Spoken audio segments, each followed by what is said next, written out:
ঠিক আছে। সুতরাং একবার আপনি উবুন্টুর জন্য ভার্চুয়াল মেশিন তৈরি করে ফেললে, যা এখানেই রয়েছে, আপনি মূলত কেবল খেলতে চান, এবং আসুন ইনস্টলেশন দিয়ে শুরু করা যাক। এখন যে কারণে আমি বলেছিলাম যে আমাদের ভিএমওজার ওয়ার্কস্টেশন ব্যবহার করা উচিত, কারণ এটি উবুন্টু ইনস্টলেশনকে অনেক সহজ করে তোলে এবং আপনি এখনই এটি দেখতে পাবেন। সুতরাং মূলত এটি এখানেই শুরু করা যাক।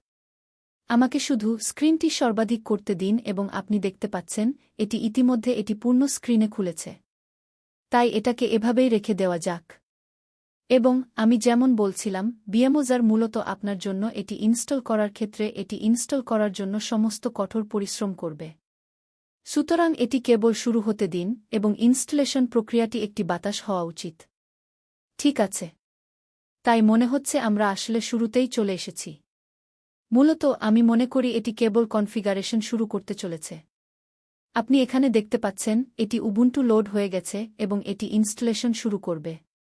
এটি ইনস্টলেশন কনফিগারেশন যাচাই করা শুরু করবে। চিন্তা করবেন না যদি আপনি একজন শিক্ষানবিশ হন। আপনি কেবল এটির যা করা দরকার তা করতে দিন। এটি আমাদের তৈরি ভার্চুয়াল হার্ড ড্রাইভে একটি ফাইল সিস্টেম তৈরি করা শুরু করবে, 20 গিগাবাইট হার্ড ড্রাইভ। আবার আপনি অতিরিক্ত পরিমাণ জায়গা ব্যবহার করতে পারতেন। সুতরাং মূলত এটি ইনস্টলেশন প্রক্রিয়া শুরু করে। আপনি দেখতে পাচ্ছেন এটি ফাইলগুলি অনুলিপি করার কথা বলে এবং আপনি মূলত এখানে এই সামান্য বৈশিষ্ট্য উইন্ডোটি ব্রাউজ করতে পারেন যা উবুন্টু আমাদের দেয়া। এটি মূলত রিদম বক্স মিউজিক প্লেয়ার অন্তর্ভুক্ত করে। সুতরাং সব দিক দিয়ে উবুন্টু, আমি মনে করি, একটি খুব ভালো সম্পূর্ণ অপারেটিং সিস্টেম। এটি উইন্ডোজে আপনি যা করতে পারেন তা সত্যিই করতে পারে। দিনের শেষে লিনাক্সে যে একমাত্র জিনিসের অভাব রয়েছে তা হল সফটওয়্যার সমর্থন। তাছাড়া আমি মনে করি এটি উইন্ডোজ হ্যান্ডস ডাউনের চেয়ে ভালো। আমি প্রোগ্রামিং এবং উন্নয়নের ক্ষেত্রে আমার প্রধান কাজের জন্য লিনাক্স ব্যবহার করি। তবে হ্যাঁ, এটি সামগ্রিকভাবে উবুন্টু, আমি মনে করি, আপনি যদি গভীর ওয়েব ব্রাউজ করার জন্য এটি ব্যবহার করতে চান তবে এটি আপনাকে ভালোভাবে পরিবেশন করবে। এবং আপনি সত্যিই সবকিছু কনফিগার করতে পারেন বা আপনার পছন্দ অনুযায়ী আপনার নির্দিষ্টকরণ অনুযায়ী সবকিছু তৈরি করতে পারেন। সুতরাং এটি ইনস্টল করতে দিন এবং এটি শেষ হয়ে গেলে আমি আপনার কাছে ফিরে আসব। ঠিক আছে। সুতরাং একবার ইনস্টলেশন সম্পন্ন হয়ে গেলে, আমি মূলত প্রতিটি একবার ইনস্টল করার পরে, এটি মূলত ইনস্টলেশন প্রক্রিয়ার মধ্য দিয়ে যাবে এটির প্রয়োজন ছাড়াই, আপনার কাছ থেকে কোনো মিথস্ক্রিয়া ছাড়াই, এবং এটি মূলত পুনরায় চালু হবে। এবং আপনি যদি এটি আপনার প্রধান কম্পিউটারে চালাচ্ছেন, ইনস্টলেশন প্রক্রিয়াটি খুব খুব অনুরূপ হবে। এবং আবার এটি বুন্টুতে পুনরায় চালু হবে। এবং যদি আপনি তৈরি করেন, আপনি একটি পাসওয়ার্ড দিয়ে একটি ব্যবহারকারীর নাম তৈরি করেছেন, আপনি এটি প্রবেশ করতে পারেন। অন্যথায় এটি আপনাকে সরাসরি লগ ইন করবে। আমার কাছে একটি পাসওয়ার্ড ছিল, তাই আমি এটি প্রবেশ করেছি, এবং এটি এখন আমাকে লগ ইন করছে। তাই আমি আপনাকে উবুন্টুর মৌলিক ইন্টারফেস এবং কিভাবে মূলত টর ডাউনলোড এবং ইনস্টল করতে হবে এবং এটি কাজ করছে কিনা তা নিশ্চিত করতে যাচ্ছি। সুতরাং এটি আমাকে লগ ইন করতে দিন। এই প্রথম আমি সিস্টেমে লগ ইন করছি। সুতরাং এটি লোড হতে দিন এবং আমাদের যেতে ভালো হওয়া উচিত। ঠিক আছে। এখানে আমরা আছি। আমরা উবুন্টু ডেস্কটপে আছি। যদি এটি আপনাকে এর মধ্যে কিছু দেয়, এই অদ্ভুত রেজলিউশনটি, যদি আপনি এটি একটি ভার্চুয়াল মেশিনে চালাচ্ছেন তবে কেবল সিস্টেম সেটিংসে যান, এখানে আইকন। শুধু এটা খুলুন। খোলার জন্য এত সময় নেওয়া উচিত নয়। এবং আপনি হার্ডওয়্যার এবং ডিসপ্লেতে যেতে চান। আবার আমাদের কেবল রেজলিউশনটি এমন কিছুতে পরিবর্তন করতে হবে যা আমাদের উপযুক্ত বলে মনে হয়। আমি মনে করি এটাই আমার জন্য সবচেয়ে উপযুক্ত। আমি কেবল প্রযোগ করতে যাচ্ছি এবং আমরা এখানে আছি। সুতরাং এটি এমন রেজলিউশন প্রযোগ করেছে যা আমি স্বাচ্ছন্দ্য বোধ করি। এবং এখন মূলত এটি উইন্ডোজ কিভাবে কাজ করে তার সাথে খুব খুব মিল। এখানে আপনার টুলবার বা টাস্কবার রয়েছে। এবং এটি আপনার অ্যাপ লঞ্চার বা আপনার লঞ্চার, যেমনটি উবুন্টুতে বলা হয়। এটি মূলত আপনার স্টার্ট বোতামের মতো। এবং আপনি অ্যাপ্লিকেশনগুলির জন্য অনুসন্ধান করতে পারেন এবং এটি আপনাকে আপনার বর্তমানে ইনস্টল করা অ্যাপ্লিকেশনগুলি দেখাবে। এবং আপনি মূলত অনুসন্ধান করতে পারেন। উদাহরণস্বরূপ, আমি যদি ফায়ারফক্স অনুসন্ধান করি, এটি ফায়ারফক্স হিসাবে প্রদর্শিত হবে। মাফ করবেন। সিদ্ধান্ত আবার পরিবর্তিত হয়েছে। আমাকে কেবল এটি খুলতে দিন এবং আমাকে এখনই এটি কনফিগার করতে দিন। আমি শুধু প্রদর্শনীতে যাব। আমি যে হিসাবে সেট করেছি এবং প্রয়োগ করব তাতে এটিকে আবার কনফিগার করতে দিন। এবং আসুন এটি বন্ধ করা যাক। এই কনফিগারেশনটি বজায় রাখুন। ক্ষমা করবেন, আমাকে কনফিগারেশন রাখতে হয়েছিল। ঠিক আছে। সুতরাং আমি যেমন বলেছি, এটি আপনার স্টার্ট মেনু এবং আপনি ইনস্টল করা অ্যাপ্লিকেশনগুলি অনুসন্ধান করতে পারেন। এখন আমাদের টর ব্রাউজার ইনস্টল করার জন্য আমাদের যা করতে হবে তা হল ফায়ারফক্স খুলুন। এটি প্রিইনস্টল হয়ে যাবে।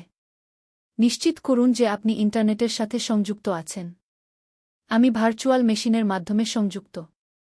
শুধু ফায়ারফক্স খুলুন এবং কেবল টর ব্রাউজার অনুসন্ধান করুন। আপনার এখানে অন্যান্য অ্যাপ্লিকেশন রয়েছে যেমন লিব্রিঅফিস বা লিব্রিঅফিস।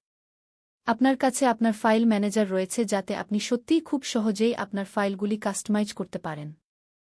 আমি যেমন বলেছি, এটি ইউজার ইন্টারফেসের ক্ষেত্রে উইন্ডোজ এবং ম্যাকওএসের সাথে খুব মিল। আপনার ডাউনলোড ফোল্ডার আছে। এটা বন্ধ করা যাক। তাই মূলত টর ব্রাউজারটি অনুসন্ধান করুন এবং প্রথম লিঙ্কে প্রথমটি টর ব্রাউজারটি টিপুন। এবং আপনি টর ব্রাউজার ডাউনলোড করতে ক্লিক করতে চান। এটি স্বয়ংক্রিয়ভাবে শনাক্ত করবে যে আপনি লিনাক্স ব্যবহার করছেন। এখন আপনি লিনাক্স বিভাগে যাবেন। এবং আপনি যদি উবুন্টু বা অন্য কোনো লিনাক্স ডিস্ট্রোর 3.2 বিট সংস্করণ চালাচ্ছেন, তবে নিশ্চিত করুন যে আপনি এটি এখানে আঘাত করেছেন। আপনি যদি 6.4 বিট চালাচ্ছেন তবে কেবল এটি ক্লিক করুন। আমি 6.4 বিট ব্যবহার করছি, তাই আমি এখানে 6.4 বিট আঘাত করতে যাচ্ছি। এবং এটি মূলত ফাইলটি সংরক্ষণ করবে এবং সেটি ডাউনলোড করতে দেবে। এত বেশি সময় নেওয়া উচিত নয়। সুতরাং এটি ডাউনলোড করার সময় আসুন আমি আপনাকে আরও কয়েকটি জিনিস দেখাই যা কাজে আসতে পারে।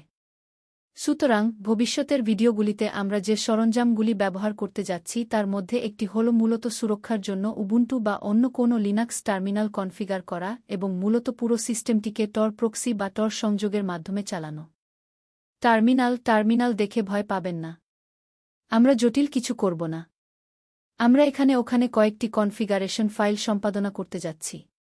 সুতরাং এটি মূলত টার্মিনাল ফাইল এবং এটি আপনার প্রয়োজনীয় সমস্ত সরঞ্জাম সম্পর্কে। আপনি যদি আপনার ওয়ালপেপার কাস্টমাইজ করতে চান, তাহলে আপনি শুধু রাইট ক্লিক করে ব্যাকগ্রাউন্ড পরিবর্তন করতে পারেন। আবার এটি লিনাক্সের নতুনদের জন্য এবং আপনারা যারা এটি ব্যবহার করে খুব আত্মবিশ্বাসী নন। এক্সট্র্যাক্ট টিপুন। ঠিক আছে। তাই এটি এক্সট্র্যাক্ট করতে দিন। এটা আর্কাইভ এক্সট্র্যাক্ট করবে। এবং আপনি ঠিক এখানে যেমন দেখছেন তেমন কয়েক সেকেন্ড সময় নেওয়া উচিত। ঠিক আছে। সুতরাং একবার এটি হয়ে গেলে আর্কাইভ করা ফাইল টর ফাইলটি বের করা শেষ করুন, কেবল বন্ধ করুন এবং আপনি ফোল্ডারটি খুলতে পারেন টর ব্রাউজার ইংলিশ ইউএস। এবং আপনি এখানে এই ছোট্ট বিভাগে ক্লিক করতে পারেন টর ব্রাউজার সেটআপ। শুধু এটিতে ডাবল ক্লিক করুন এবং এটি স্বয়ংক্রিয়ভাবে কনফিগার করা উচিত এবং আপনার জন্য টর শুরু করা উচিত। তাই আমরা সেখানে আছি। খুব উইন্ডোজ বিভাগের সাথে খুব মিল। এটি আপনাকে ব্যবহার করতে বলবে, তারা আপনাকে জিজ্ঞাসা করবে আপনি কোন ধরনের সংযোগ ব্যবহার করছেন। আপনি যদি প্রক্সি করা সংযোগ ব্যবহার করেন, তাহলে আপনি এটি এখানে কনফিগার করতে পারেন এবং তারপর সংযোগ করতে পারেন। আমি একটি সরাসরি সংযোগ ব্যবহার করছি এবং আমি অনুমান করছি যে আপনারাও আছেন। তাই আমি কানেক্ট করতে যাচ্ছি এবং এটি টর নেটওয়ার্কের মাধ্যমে একটি সংযোগ স্থাপন করতে শুরু করবে। সুতরাং এটি রিলে তথ্য লোড করছে এবং আবার এটি সত্যিই দ্রুত। তাই আমরা সেখানে আছি। টর ব্রাউজার চালু করা উচিত ছিল এবং আমাদের যেতে ভালো হওয়া উচিত। সুতরাং আমাকে এটি বন্ধ করতে দিন।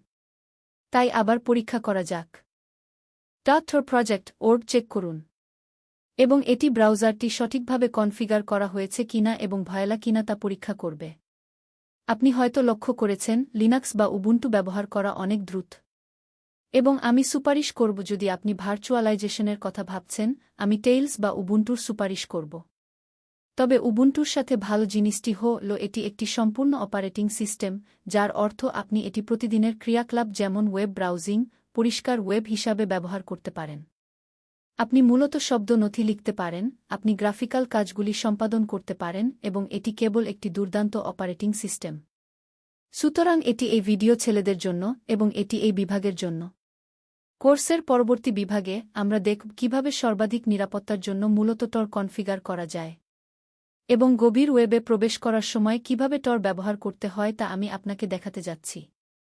এই ভিডিওটি দেখার জন্য আপনাকে অনেক ধন্যবাদ ভাই। আপনার যদি কোনো প্রশ্ন থাকে তাহলে আমাকে প্রশ্নের উত্তর এবং কোর্সের একটি বিভাগে জানান। আর আমি সেখানে তোমার সঙ্গে দেখা করব।